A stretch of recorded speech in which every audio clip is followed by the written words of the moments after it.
Good morning friends. आज मी तुम्हाला एक वेगळा रेसिपी दाखवणार आहे. वेगळा म्हणजे कसं, मी पालक घालून आमटी करत होते. म्हटले तुम्हाला पण शेअर करावं. कसं मुलं पालक खात नाहीत, मग भातासोबत काहीतरी वेगळं दिलं ना मग खातात. भातासोबत मग पालक घालून आमटी हेल्दी पण झालं म्हणून मुलांना करत होते. पालक एकदम पहिला मी धुवून घेतलं, फ्रेश होतं. धुवून असं कट करून घ्या पालक. आणि 2 टमॅटो बदल तुम्ही चिंच पण वापरू शकता. आणि थोडंसं तूर डाळ मी भिजून ठेवलेलं आहे. फक्त तूर डाळ. जरा तुम्हाला पित्ताचे त्रास असले ना मूग डाळ वापरू शकता. आमच्यात तूर डाळ वापरते म्हणून तूर डाळ. आता हे काय करायचं आहे, स्वच्छ धुवून ठेवलेलंच पाणी हे डायरेक्ट असं कुकरमध्ये घालते मी. तूर डाळ आणि पालक मी पहिलाच धुवून ठेवलेलं होतं. सगळं धुवूनच कट केले. कट करून धुवू नका, कारण त्याच्यात प्रोटीन सगळं जाते पाण्यात. आणि टमॅटो मी जास्त बारीक कट करत नाही, एकामध्ये 2च असं पीसेस कट करते, कशी आपल्याला रेवीनी नंतर ना कुटून घेता येतं. 2 टमॅटो टाका, काय की नाही जरा पालक म्हणून थोडंसं सवळपणा येते ते आमटी. अजून ह्याला पाणी बघून आपण घाला. थोडंसं मी अजून थोडं पाणी घालते.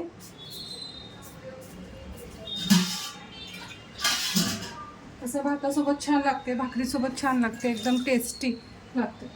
आणि तुम्ही जरा आमटीला लसूण वापरत असेल तर हिंग घालू नका. हिंग घातले तर लसूण घालू नका. मी लसूण तडका मारणार आहे म्हणून हिंग घातले नाही. तुम्ही कोण डाळमध्ये हिंग, हळद ते सगळं घालूनच लावतात. मी नाही घालायला. डायरेक्ट आता कुकर लावून घेते. 3 ते 4 शिट्ट्या करून घेऊ. डाळ एकदम बारीक मऊसर करून घेऊ. मग आमटी पोळीचे तुम्हाला तडका दाखवते. हे बघा फ्रेंड्स, तुम्हाला मी म्हटले होते ना, असं कुकरला शिट्टी लावून घ्या. असं शिट्टी लावून घेतले मी. आता हे पाणी काढून तर डाळ आणि पालक एक तांब्यात घ्या. म्हणजे तांब्यात कसं घोटायला खूप छान येते, एकजीव होते. नंतर ना हे पाणी आमटीला घालायचं.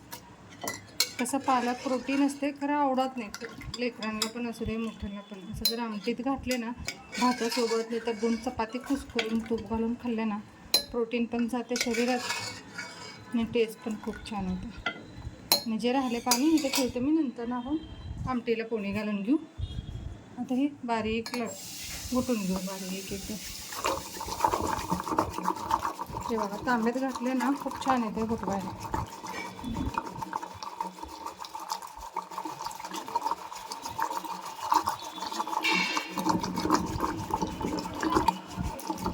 जीव झाले ना छान लागते कुठलाही पदार्थ असू दे. आणि पटकन होते, असं काही नाही की लय वेळ लागतो.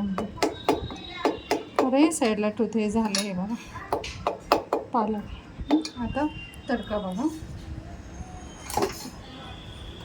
तेल घातलेलं आहे मी. मोहरी,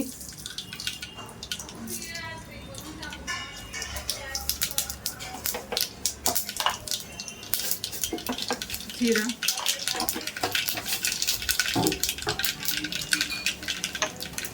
लसूण आठवणी निघाला, खूप छान येते आमटीला टेस्ट. लसूण कांडून ठेवलेलं लसूण आहे. आणि थोडंसं कढीपत्ता फ्राय करा. लसूण थोडंसं ब्राऊन झालं ना छान येते टेस्ट. आता ह्याच्यात मी घालणार आहे घरगुती आपला मसाले सगळं. हे बघा, हळद, लाल तिखट आणि काळा तिखट. आणि थोडंसं कलर येण्यासाठी मी बेडगी मिरचीचं तिखट टाकते.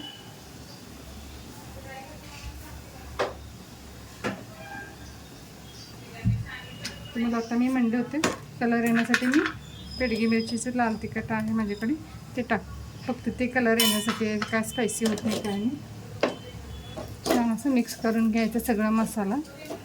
मिक्स करून घेतलं की आपण तांब्यात काय ठेवलं होतं ना घोटून, ते घालायचं. आणि हे तर मी तुम्हाला म्हणलं होतं कुकरमध्ये ते पाणी काढून ठेवलं होते. आता ते पाणी आता मी इथं वापरते ग्रेव्हीसाठी. एकदम पातळ छान आमटी होणार ना, ग्रेव्ही. वरून पाणी घाला. तुम्हाला कसं आमटी कोणाला एकदम घट्ट खातेत, कोण पातळ घेतात आमटी. शक्यता आमटी जरा पातळ असल्यावर छान लागते, एकदम घट्टसर छान लागते. मी अजून थोडं पाणी घालणार आहे आमटीसोबत. आणि मेन भाकरीसोबत तर खूप छान लागते. हे जास्त आमटी कर्नाटक साईड जास्त करतात आमटी. आता ह्याच्यात मी घालणार आहे मीठ,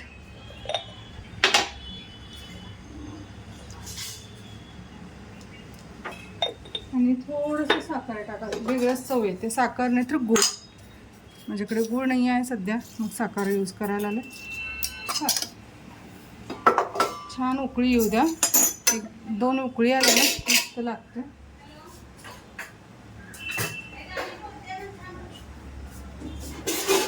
हे बघा फ्रेंड्स, मस्त उकळी यायला छान तेल पण सुटले साईडला बघा. एकदम मसालादार आणि चव पण खूप छान लागते. म्हणजे कसं हेल्दी पण होते पालक. मग तुम्ही साधा पालक काय पण द्या, मुलं खात नाहीत पालक, तसं चवच तसं असते. मग असं करून दिल्यानं खूप छान लागतं. हे बघा मस्त झालं आमटी. जास्त मी असं थिकनेस पण केले नाही, असं एकदम पांचट पण केलं नाही, मीडियम. म्हणजेच भातासोबत चपातीसोबत ते खूप छान लागतं. आता बघा गरमागरम भात आहे, मस्त लागते गरम गरम भात. आणि और मस्त गरम तूप, अप्रतिम चव लागते. आणि कोण लेकरं खात नाहीत, त्यांना तर खूप आवडीने खाशील. बघा तुम्ही नक्की ट्राय करून बघा. जर माझ्या रेसिपी आवडत असेल तर चॅनलला लाईक आणि सबस्क्राईब करा. थँक्यू.